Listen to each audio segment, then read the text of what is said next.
ಕರ್ನಾಟಕ ವಿಧಾನಸಭೆ ಅಧಿವೇಶನ ಆಳುವ ಪಕ್ಷ ವಿಧಾನಸಭಾ ಅಧಿವೇಶನವನ್ನು ಸರಿಯಾಗಿ ನಡೆಕೊಳ್ಳುವಂಥ ರೀತಿಯಲ್ಲಿ ನೋಡಬೇಕಾಗಿದ್ದು ಅವ್ರ ಕರ್ತವ್ಯ. ಆದರೆ ಇವತ್ತು ಸಿದ್ದರಾಮಯ್ಯನವರ ಸರ್ಕಾರ, ಡಿ.ಕೆ. ಶಿವಕುಮಾರ್ ಅವರ ಸರ್ಕಾರ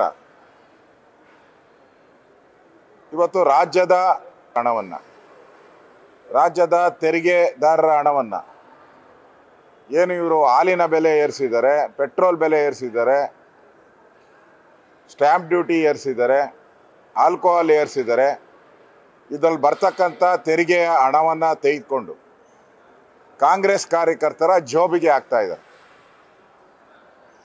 ಪ್ರತಿ ವಿಧಾನಸಭಾ ಕ್ಷೇತ್ರದಲ್ಲೂ ಒಬ್ಬೊಬ್ಬ ಕಾಂಗ್ರೆಸ್ಸಿನ ಏಜೆಂಟ್ಗಳನ್ನ ನೇಮಕ ಮಾಡಿ ಅವರಿಗೆ 25,000 ರೂಪಾಯಿ ಸಂಬಳ, ಅವ್ರಿಗೆ ಪಿ ಎಗಳು, ಮತ್ತು ದೊಡ್ಡ ಹಾಲು, ಒಂದು 30-40 ಹಾಲು, ಸಿಟ್ಟಿಂಗ್ ಫೀಸು 1,100 ರೂಪಾಯಿ ಸಿಟ್ಟಿಂಗ್ ಫೀಸು, ರಾಜ್ಯದ ಚೇರ್ಮನ್ಗೆ 40,000 ರೂಪಾಯಿ ಸಂಬಳ,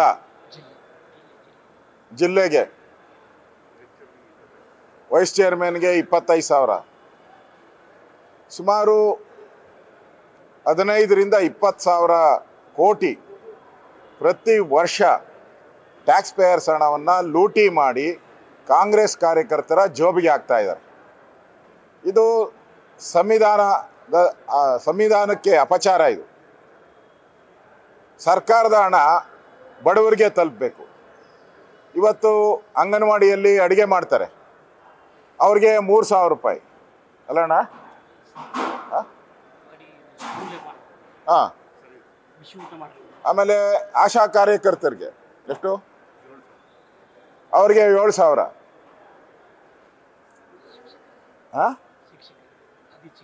ಅತಿಥಿ ಶಿಕ್ಷಕರು ಅವರು ಬಿ ಎ ಎಮ್ ಎ ಮಾಡಿರ್ತಾರೆ, BSc MSc ಮಾಡಿರ್ತಾರೆ, ಡಬಲ್ ಗ್ರಾಜ್ಯುಯೇಟು, M.Ed ಮಾಡಿರ್ತಾರೆ, ಡಬಲ್ ಗ್ರಾಜ್ಯುಯೇಟು, ಅವ್ರಿಗೆ 12,000 ರೂಪಾಯಿ. ಇವರು ಲೂಟಿ ಹೊಡೆದಿರೋ ಹಣನ ತಗೊಂಡೋಗಿ ಒಬ್ಬೊಬ್ಬರಿಗೆ 40,000 ರೂಪಾಯಿ ಕೊಡ್ತಾ ಇದ್ದಾರೆ. ಅವರು ಗ್ರಾಜ್ಯುಯೇಟ್ ಆಗಿದ್ದಾನ? ಏನೂ ಇಲ್ಲ.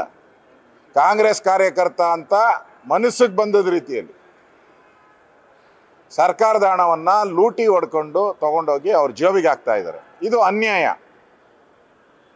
ಅದೇ 60 ಕೋಟಿ ಇದ್ದಿದ್ರೆ 3 ವರ್ಷಕ್ಕೆ ಇವತ್ತು ವಿಶ್ವವಿದ್ಯಾನಿಲಯಗಳನ್ನು ಮುಚ್ಚುತ್ತಾ ಇದ್ದಾರಲ್ಲ, ಅಲ್ಲಿ ಲಕ್ಷಾಂತರ ವಿದ್ಯಾರ್ಥಿಗಳು, ಅವ್ರಿಗೆ ಕೊಡ್ಬೋದಾಗಿತ್ತು. ಅಂಗನವಾಡಿ ಅವ್ರಿಗೆ ಇವ್ರ ಯೋಗ್ಯತೆಗೆ 1,000 ರೂಪಾಯಿ ಜಾಸ್ತಿ ಮಾಡಿದ್ದಾರೆ, ಅವ್ರಿಗೆ ಕೊಡ್ಬೋದಾಯಿತು ಜಾಸ್ತಿ.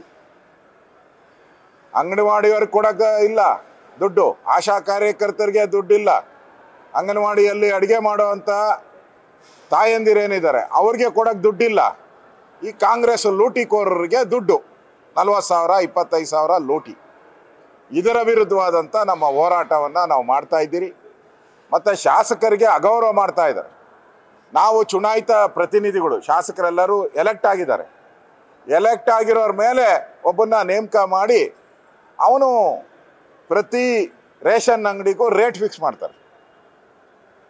ನ್ಯಾಯಬೆಲೆ ಅಂಗಡಿಗಳಿಗೆ ಹೋಗಿ ರೇಟ್ಗಳನ್ನು ಫಿಕ್ಸ್ ಮಾಡ್ತಾರೆ. ಅಕ್ರಮ ಇಲ್ಲಿಂದನೇ ಶುರುವಾಗ್ತಾ ಇದೆ. ಇವೆಲ್ಲದರ ವಿರುದ್ಧ ಇವತ್ತು ಸಾರ್ವಜನಿಕರಿಗೆ ನಾನು ತಿಳಿಸೋವಂಥದ್ದು, ಇದು ಟ್ಯಾಕ್ಸ್ ಪೇಯರ್ಸ್ ಹಣ, ನಿಮ್ಮ ಹಣ, ಇದು ಕಾಂಗ್ರೆಸ್ಸಿನ ಜೋಬ್ಗೆ ಹೋಗ್ತಾ ಇದೆ. ಅದರ ವಿರುದ್ಧ ನಾವು ಪ್ರತಿಭಟನೆಯನ್ನು ನಾವು ಮಾಡ್ತಾ ಇದ್ದೀರಿ.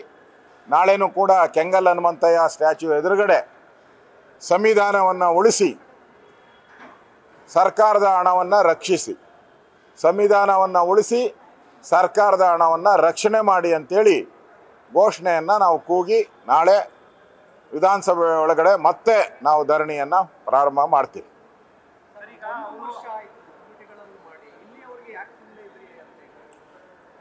ಅವರು ಕಮಿಟಿ ನೇಮಕ ಮಾಡೋಕ್ಕೆ ಭಾಳ ಸಮಯ ತಗೊಂಡಿದ್ದಾರೆ. ಕೆಲವು ಕಡೆ 3 ತಿಂಗಳಲ್ಲಿ ಮಾಡಿದ್ದಾರೆ, ಕೆಲಗಡೆ 6 ತಿಂಗಳಲ್ಲೂ. ಅವ್ರ ಕಾಟ ಇವಾಗ ಶುರುವಾಗಿತ್ತು. ಯಾವಾಗ ಅವರು ರೇಷನ್ ಅಂಗಡಿಗಳವರೆಲ್ಲ ಕರೆದು ಸಭೆ ಮಾಡಿ ಮಂತ್ಲಿ ಫಿಕ್ಸ್ ಮಾಡ್ತಾ ಇದ್ದಾರೋ ಅವಾಗ ನಮಗೆಲ್ಲ ಅರ್ಥ ಆಯಿತು ಇದು ಲೂಟಿ ಮಾಡೋಕ್ಕೆ ಮಾಡಿರೋವಂಥ ಸ್ಕೀಮ್ ಅಂತೇಳಿ. ಅದಕ್ಕೋಸ್ಕರ ನಾವೆಲ್ಲ ಈಗ ಇದನ್ನು ಹೋರಾಟವನ್ನು ಪ್ರಾರಂಭ ಮಾಡಿದ್ದೀವಿ.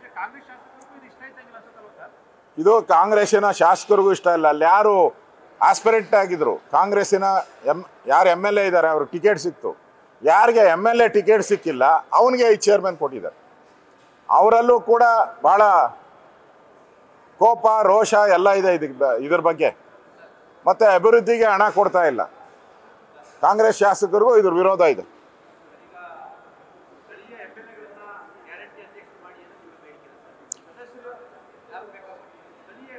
ಯಾವ ರೀತಿ ಆಶ್ರಯ ಯೋಜನೆ ಇದೆ ಮನೆಗಳು ಕೊಡೋದು, ಯಾವ ರೀತಿ ಅಂಬೇಡ್ಕರ್ ಯೋಜನೆ ಇದೆ, ಯಾವ ರೀತಿ ಬಗರುಕುಂ ಸಾಗುವಳಿ ಯೋಜನೆ ಇದೆ, ಯಾವ ರೀತಿ ಆಸ್ಪತ್ರೆ ಸಮಿತಿ ಇದೆ, ಅದಕ್ಕೆಲ್ಲದಕ್ಕೂ ಕೂಡ MLA ಅಧ್ಯಕ್ಷರಿರ್ತಾರೆ.